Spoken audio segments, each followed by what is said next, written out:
What if everything you believed about your faith, your salvation, your place in the church, was built on a mistake? Imagine standing before God one day, only to discover your baptism was never valid. This isn't fiction. It's not a hypothetical. It actually happened, to thousands. And it all started with one priest's devastating error that went unnoticed for 20 years. Buckle up, because this story will shake your soul. In the quiet town of Phoenix, Arizona, where faithful Catholics regularly gathered at St. Gregory Parish, something unimaginable had been taking place for over 2 decades. A well-meaning, kind-hearted priest had been performing baptisms, but in a way that invalidated the entire sacrament. Father Andres Arango, a priest beloved by many, had used a slightly different phrase during baptisms. Just a few words, not even a full sentence off from the traditional liturgical formula, but enough to render the rite completely invalid according to Catholic doctrine. For 20 years, Father Arango had been saying, "We baptize you in the name of the Father, and of the Son, and of the Holy Spirit." But according to the Vatican's doctrinal guidance, the correct wording is, "I baptize you." That one word, "we," instead of "I," was all it took to unravel thousands of sacraments, and leave countless Catholics questioning the legitimacy of their spiritual journeys. The fallout? Devastating. To truly grasp the magnitude of this error, you need to understand how deeply baptism is woven into the fabric of Catholicism. According to church teaching, baptism isn't just a symbolic gesture. It is the gateway sacrament, the first step into the life of the Church. Without it, no other sacraments, including First Communion, confirmation, even matrimony and holy orders, are valid. The Catechism of the Catholic Church, CCC 1257, states, "The Lord Himself affirms that baptism is necessary for salvation." So when someone is invalidly baptized, through error, misunderstanding, or incorrect wording, it's as if none of the spiritual milestones they achieved afterward ever happened. That means thousands of people who thought they were properly initiated into the Church were, unknowingly, not. But how could just one word, "we," instead of "I," make such a difference? The Church teaches that the priest acts in persona Christi, or in the person of Christ. Therefore, it must be, "I baptize you," signifying that it is Jesus, through the priest, performing the sacrament. Saying, "we," implies that the community is doing it, which, theologically, shifts the intent and violates the sacramental form. In the legalistic framework of Catholic sacramental theology, form matters.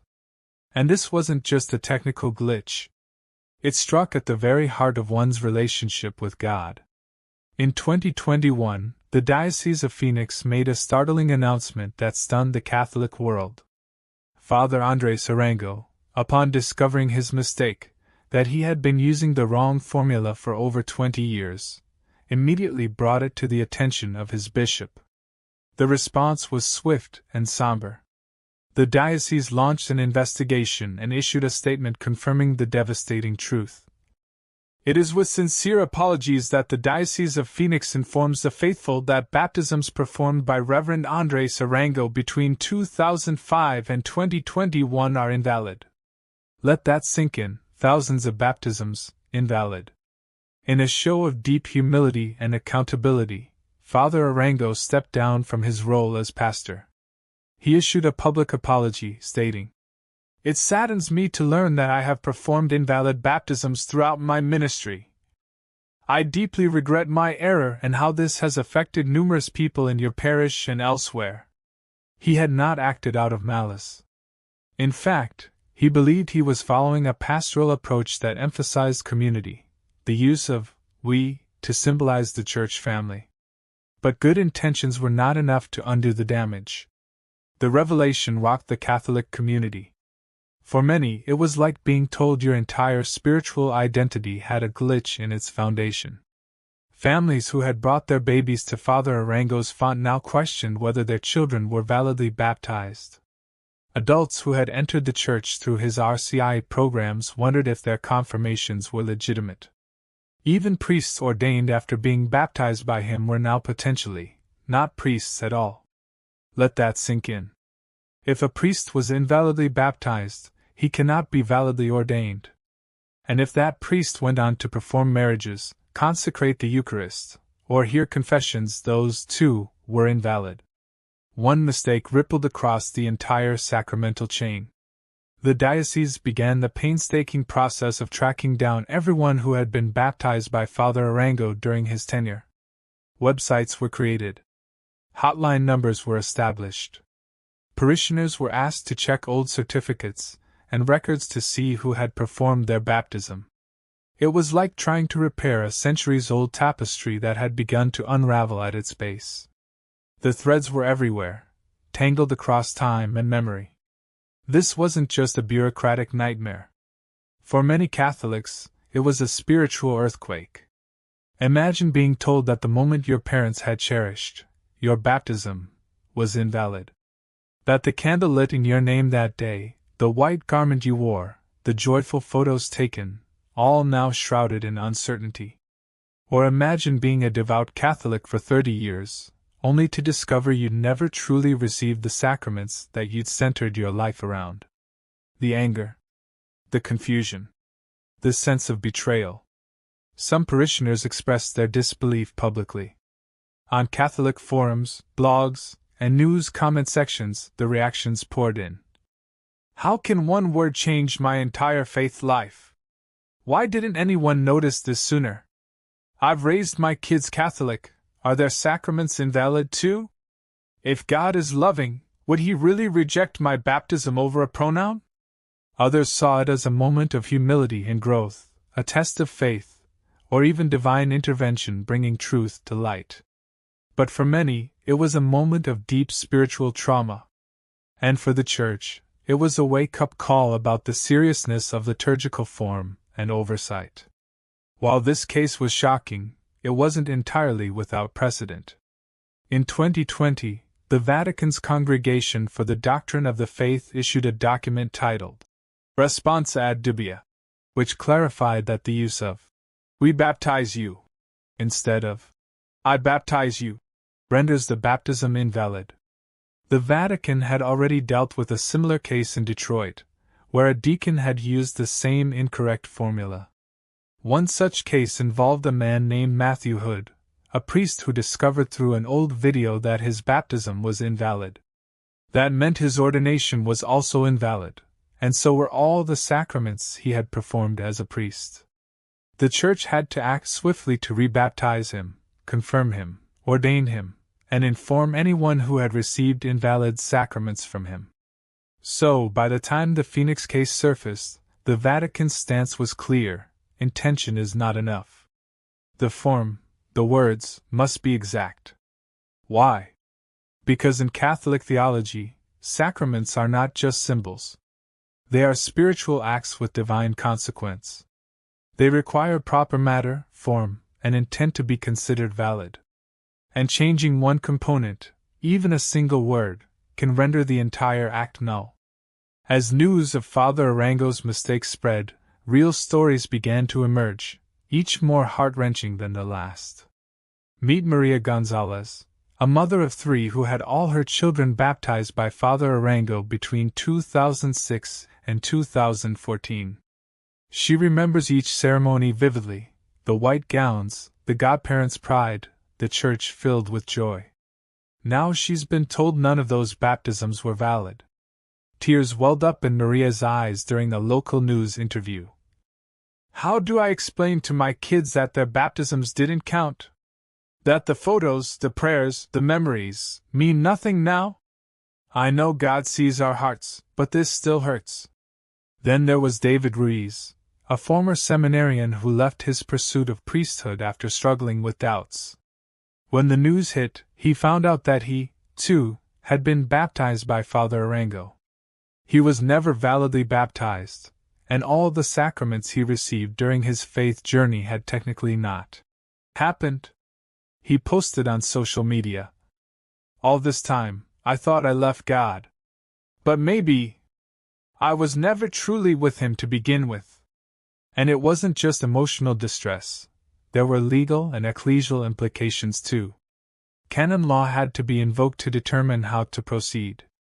Could marriages be retroactively validated? Would people need to remarry in the church? Could spiritual trauma be healed by theology alone? The Diocese of Phoenix did not take the situation lightly. They quickly launched a comprehensive campaign to contact affected individuals and set up rebaptism services. They issued a statement saying, "We are committed to ensuring that the faithful are not left in uncertainty. Every individual affected will be guided through the process of receiving valid sacraments." Special masses were held. Private rebaptisms were scheduled. Affected individuals could consult with priests for spiritual counseling and answers. Father Arango, despite stepping down, worked quietly and cooperatively behind the scenes to identify those he had baptized. He expressed deep remorse and emphasized his desire to do whatever is necessary to repair this painful situation.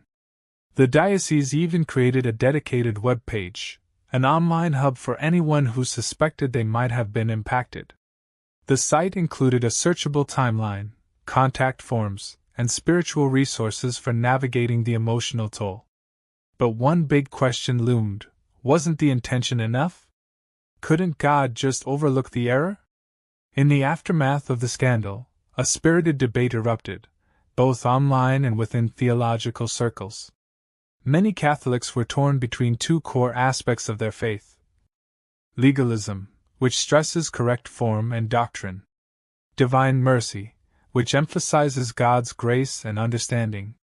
Catholic theologian Dr. Janet Simmons explained in a televised interview, "The Church teaches that sacraments require the proper form and intent. That's not negotiable. But we also trust in a God who is bigger than human error. So while these baptisms may be invalid in form, we do not claim that God was absent or unwilling to bless those people's lives." This brought comfort to some. But others were more shaken. A Reddit post went viral reading, "If I've lived for 20 years thinking I was baptized and I wasn't, how do I ever know what's real anymore? I feel betrayed by the system." This event raised an uncomfortable question. When religion is so dependent on ritual precision, is there room for human mistake? And more personally, if you did everything right, but the priest didn't, does that mean your relationship with God was never valid? The Church's answer: no, your faith was always real. But the sacrament must be validly performed. A theological distinction, yes. But to many it felt like splitting hairs over people's souls. Think about this for a moment. One word, we instead of I, caused a 2-decade-long spiritual fallout. This brings us to an often overlooked truth in religious traditions: words matter. Especially in liturgy. The Church has long emphasized the idea that sacraments are not magic spells, but sacred rituals instituted by Christ. And just like a legal contract, every word carries weight. When a priest says, "I baptize you," it is Christ himself speaking through the priest. It is a direct act from heaven to soul. But when that word is changed, we, instead of I, it disrupts the sacramental chain. To skeptics, this may sound trivial. But in Catholic theology, sacraments are specific channels of grace, with strict criteria. And this case showed how even the most heartfelt intention can't replace proper form. This is not about bureaucracy. It's about the integrity of sacred action. In response to the widespread fallout, the Vatican and many dioceses around the world have implemented additional training and liturgical safeguards. Priests are now more strictly educated on the importance of sacramental form. Bishops are reviewing catechesis and RCIA programs. And local parishes are auditing past practices to ensure compliance. In the Phoenix Diocese, new protocols were introduced. All baptismal ceremonies must be recorded for quality review. Liturgical handbooks were redistributed with clear rubrics. Workshops on sacramental theology became mandatory for clergy. In addition, the Vatican reaffirmed the 2020 guidance on baptismal wording, emphasizing that any deviation from approved formulas invalidates the sacrament. This wasn't just to avoid embarrassment. It was to protect the spiritual integrity of millions of Catholics around the world. Because if something this catastrophic can happen in one diocese, it could happen anywhere. What happened to Father Andres Arango after resigning? After stepping down, he did not disappear into hiding. He expressed his desire to remain a humble servant of the Church, even if not in a public pastoral role. In a deeply personal letter he wrote, "I ask for forgiveness. I never intended to mislead or harm anyone. I only ever wanted to bring people to Christ. I hope that in time, my mistake becomes a lesson in humility and not a permanent scar on our faith community." Many parishioners, especially those who knew him personally, defended his character. To them, he was not a villain but a good priest who made a human mistake. One parishioner, Sandra, said, "He baptized my baby. Yes, we had to do it again. But I still believe God heard his prayer that day. And I believe Father Arango's heart was always in the right place." Though no longer serving as a pastor, Arango continues to work in ministry, mostly behind the scenes, helping those affected find healing and re-establish their sacramental lives. His humility became, ironically, a testament of faith in action. This story is not just a cautionary tale for the Catholic Church. It's a reminder to everyone, believers and skeptics alike, that even sacred institutions are made up of flawed people. That intentions matter, but so do actions. That ritual, when approached casually, can unintentionally unravel decades of devotion. It's also a call to humility, for priests, for parishioners, and for those in authority. The Church's response, while slow in some ways, ultimately emphasized two truths. Mistakes must be owned. Faith must be nurtured through truth. Thousands of Catholics had to walk a painful road back to the font, the confessional, and the altar, not because they failed God, but because a well-meaning priest made a human mistake. And yet, that journey back became, for many, an unexpected spiritual renewal. Amidst the chaos, frustration, and disbelief, a surprising undercurrent of spiritual revival began to take root. For many affected Catholics, the news initially felt like a betrayal. But for some, it also became a doorway to deeper faith. Take Jennifer and Mark Thompson, a married couple who had been baptized, confirmed, and married in the Church, all through Father Arango's ministry. When they learned their sacraments were invalid, they were devastated. But instead of turning away, they leaned in. They chose to undergo the sacraments again, baptism, confirmation, and the blessing of their marriage, not out of obligation, but with a newfound reverence. "The second time around, it hit us differently," Jennifer said. "This time, I was fully aware of every word, every prayer, every promise. It was more than a ritual, it was a full-body experience. I felt the Holy Spirit in a way I never had before." Others reported similar awakenings. The act of re-receiving their sacraments brought clarity, healing, and a deeper connection to God. Sometimes, spiritual tragedy becomes the soil where new faith grows. This incident also drew attention to the fragile nature of religious certainty. Religion, for many, is a grounding force, a system that offers stability, answers, and rituals that tie the soul to the divine. But when one of those systems fails, when a sacrament is declared invalid, it can create a spiritual identity crisis. Some psychologists described it as ritual shock, the psychological disorientation that occurs when a deeply held spiritual experience is suddenly rendered void. People ask themselves, "Who am I if my baptism didn't count? Can I trust the Church to get the most important things right? Was God still with me, even in the error?" These are not small questions. They cut to the core of one's faith and personal identity. For devout Catholics, baptism isn't just a moment. It's an ontological change, a literal transformation of the soul. When that is called into question, it's more than inconvenience. its spiritual dislocation. And yet many found peace in the distinction between church structure and divine love. Even if the former failed them, they believed the latter had not. As news outlets picked up the story, it made headlines far beyond Phoenix. Priest uses wrong word, invalidates thousands of baptisms. CNN. Catholic diocese says baptisms were void due to technical error. BBC. A simple mistake or grave injustice? Catholic World Report. Public reactions were intense.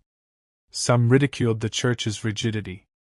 Others defended the importance of liturgical discipline. In comment sections and talk shows, a flood of debate emerged. This is why people leave organized religion. It's just one word. Does God really care? I'm glad they're taking this seriously. Sacraments aren't jokes. This is what happens when rituals matter more than relationships. On social media, it became a meme. People joked about getting unbaptized by mistake or needing to check their sacrament receipts. But amid the sarcasm, many saw a serious undertone. What role does precision play in spiritual practice? And where is the line between reverence and rigidity? Within the Church, theologians and clergy debated what this scandal revealed about Catholicism as a whole. Some leaned on the doctrine of ecclesia supplet, meaning the Church supplies what is lacking in extraordinary situations. This principle is sometimes used when form is imperfect but intent is pure. But in this case, the Vatican was clear. The incorrect formula meant the sacrament was not conferred at all. Not imperfect, not questionable, but invalid. This decision reaffirmed the Church's commitment to orthodoxy, to preserving the integrity of sacramental form as taught by Christ and the Apostles. But others pushed for more pastoral leniency, arguing that God's mercy should override technicalities when the faithful were unaware.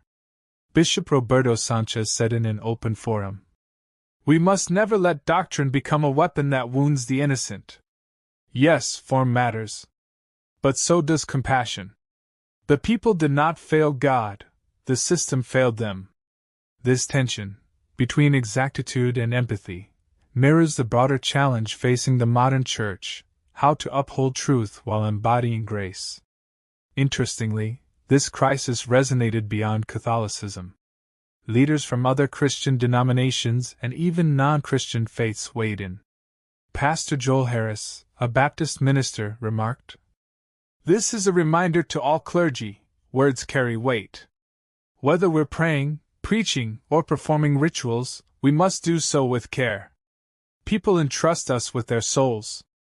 An imam in Texas commented during an interfaith roundtable, "While Islam has a different view of sacraments, we share the same reverence for sacred speech.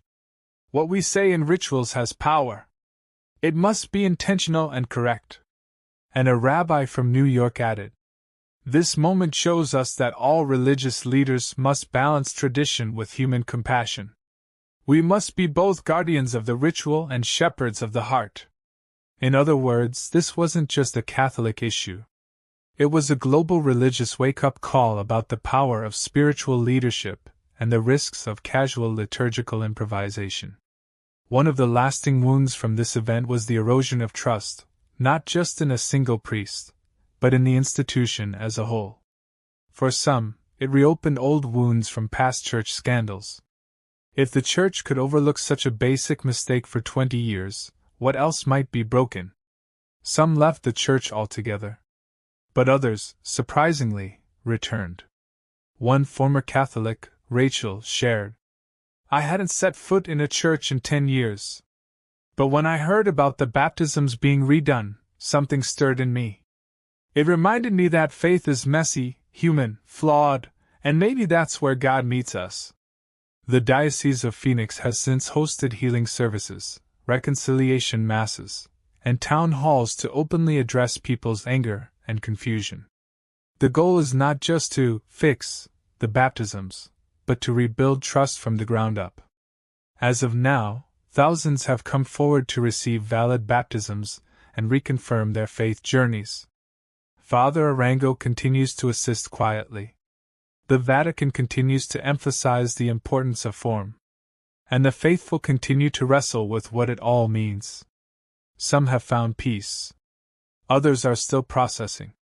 And many have found themselves asking deeper questions about the role of ritual, the nature of grace, and the resilience of the human soul. In a way, this mistake has become a kind of collective confession, a moment where the Church was forced to admit its flaws, publicly and painfully. And in doing so, it has reminded the world that even sacred institutions must be humble enough to say, "We got it wrong." In moments like this, when theology collides with heartbreak, many wonder, what would Jesus have said? Would he insist on perfect wording? Or would he embrace the soul that came with open arms, regardless of form? The truth is, we don't fully know. But the Gospels show us that Jesus had a habit of honoring sincerity over ritual, compassion over rules, and hearts over headlines. That doesn't mean form doesn't matter, it means grace matters even more. And maybe, just maybe, this whole tragedy reminds us to never place ritual above relationship, or precision above love. To those who were baptized by Father Arango, to those who have now gone through the process of rebaptism, to those still unsure, hurt, or angry, your journey has not been in vain. Your faith, though tested, was never invalid. The water may have missed the mark. The words may have stumbled. But your heart? Your yearning for God? That was, and still is, entirely real. Because in the end, your faith is not a formula. It's not a string of words. It's not even a priest. Your faith is a fire, one that burns even when rituals fail. What if this entire incident, as tragic and scandalous as it seems, is also an invitation? An invitation to revisit what it really means to be part of a church. To ask ourselves, are we truly awake to the sacraments we receive? Do we live as though our baptism was the beginning of a sacred calling? Or just a distant memory? For many Catholics, this moment became a turning point, not a breakdown. Rebaptism, for some, wasn't just fixing a mistake. It became a reawakening. A return to the font with eyes wide open. Some priests even reported seeing a rise in confessions, prayer attendance, and spiritual direction after the news broke, because people were asking deeper questions. Father, am I really saved? What is baptism supposed to mean to me now? Can I still trust the Church? And to each question, a sacred opportunity was born, to reteach, reframe, and reignite the meaning of Catholic identity. This crisis also sparked important conversations around church reform. Some voices, including clergy and lay leaders, called for clearer oversight and safeguards. Better seminary training in liturgical form. Mandatory audits of sacramental procedures in every parish. Stronger collaboration between bishops and theologians to prevent doctrinal drift. Others took it even further, proposing the Church revisit how it handles accidental invalidity.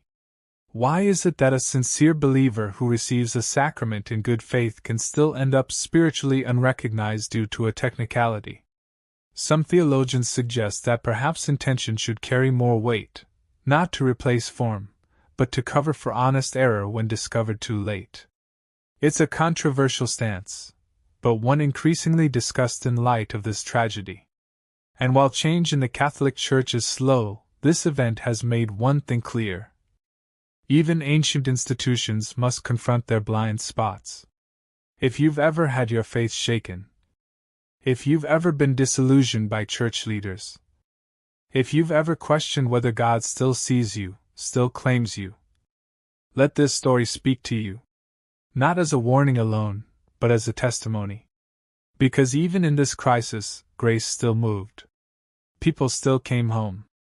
God still poured Himself out, even through broken vessels.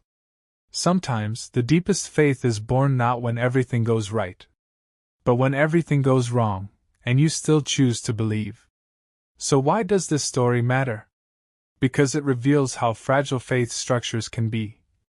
and how resilient the human spirit is when it comes to reclaiming God. Because it shows that one man's mistake, while grave, can lead to thousands rediscovering their spiritual roots. Because it reminds every priest, pastor, rabbi, imam, every leader, that their words carry eternal weight. But above all, it matters because it lifts the veil on something we often forget. That sacraments are not just ceremonial checkboxes. They are holy, living encounters with the divine. And they deserve our utmost reverence. When a priest says, "I baptize you," it's not just a ritual. It's a declaration from heaven. It's Christ reaching out to the soul, by name, to say, "You are mine." If you suspect you may have been impacted by an invalid baptism, here's what you should do. Check your records, look at your baptismal certificate. Find out who administered it and when. Contact your parish. Many dioceses have online tools or hotlines for this specific issue. Speak to a priest, even if you're unsure. A quick consultation can clarify everything. Don't panic, the Church is offering grace-filled solutions. You don't need to walk this alone. Rediscover your faith. Use this as an opportunity to deepen your understanding of what baptism really means, and what it means to you personally. And remember, God is not bound by human error. He sees your heart. Dear Church, we love you. We trust you. But we also need you to be vigilant, to be careful, to be honest when mistakes are made. This scandal wasn't just a clerical error. It was a spiritual wound. And while we believe in the mercy of God, we also believe in the responsibility of those who shepherd His flock. Don't let this happen again. Teach your priests with clarity. Guide your people with humility. And when necessary, apologize with courage. Because what happens at the font echoes in eternity. This is not the end of the story.